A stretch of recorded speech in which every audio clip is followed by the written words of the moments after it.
Hey, this is Mark Hutten, and in today's podcast, we're going to look at some case examples of ladies married to an autistic husband who have made some significant recovery from Cassandra syndrome. They've been able to significantly alleviate both their anxiety and depression, and I'll be using first names only, of course. The first lady was named Sarah. And the big thing that happened with Sarah, she learned to stop chasing validation. She'd been married for, I think she said 17 years. And her husband did love her in ways that he knew how, working hard, fixing things around the house, providing financial stability and so on. But emotionally, the connection remained painfully absent for Sarah.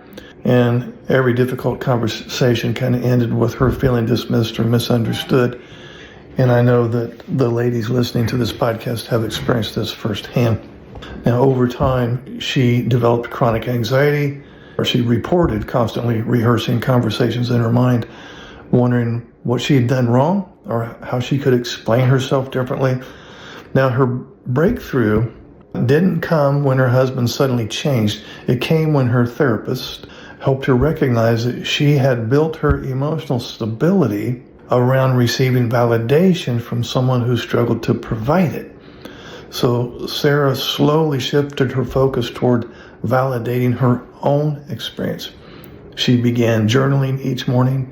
She joined a support group for neurotypical spouses. She resumed painting after nearly 20 years, and she committed to walking outdoors every evening. Also, she stopped initiating emotionally intense conversations with her autistic husband, especially when he was already overwhelmed. And she found that within, I think it was 6 to 8 months or so, her anxiety scores dropped significantly. Now, she still wished for greater emotional intimacy, of course, but she no longer felt emotionally desperate every day, and that's the key. The depression that had once made getting out of bed difficult gradually lifted as she rebuilt a life that included friendships, meaningful work, and activities that restored her identity. So the big point here is that Sarah discovered that she was always needing validation from this autistic husband. He had to say and do certain things in order for her to be okay inside. He had to avoid saying certain things and doing certain things in order for her to be okay inside. And she learned that she was in control of her feelings, not the husband. And she stopped the hunt for getting validation from him. And she also does not blame him because honestly, he just didn't have the emotional skills to validate her in the way that she needed to hear. So there is hope for Cassandra syndrome, and Sarah exemplifies an example of that.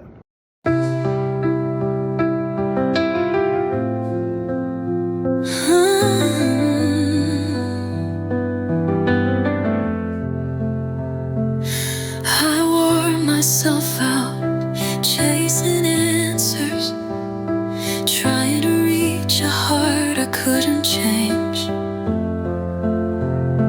Every prayer, every conversation ended right back in the same place. I kept believing if I loved you harder,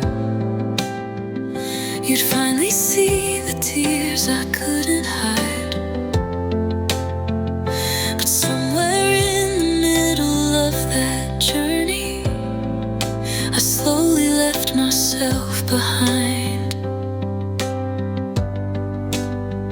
I thought hope meant waiting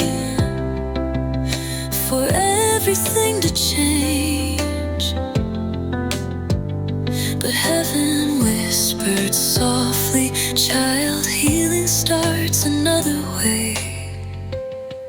The day I stopped trying to fix you was the day I found my soul. I laid down every burden I was never meant to hold. I learned that peace grows quietly, even in the pouring rain. I stopped trying to change your heart and finally started healing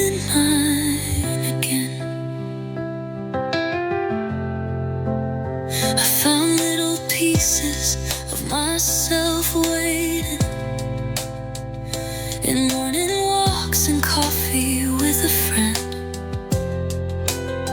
I heard laughter that I'd almost forgotten, like my heart remembered how to live again. The world felt bigger than my sadness. The sky looked bluer than before. Turns out freedom wasn't leaving, it was opening another door. Love doesn't have to disappear for healing to begin. Sometimes grace is learning how to breathe again. The day I stopped trying to fix you was the day I found my soul.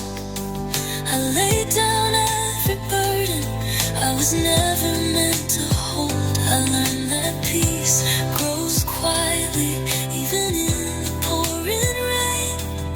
I stopped trying to change your heart and finally started healing mine again. Maybe we'll find each other somewhere farther down this road. Maybe we'll both keep growing more than either of us knows. But I won't lose myself trying to carry both our pain. Love was never asking me to disappear that way.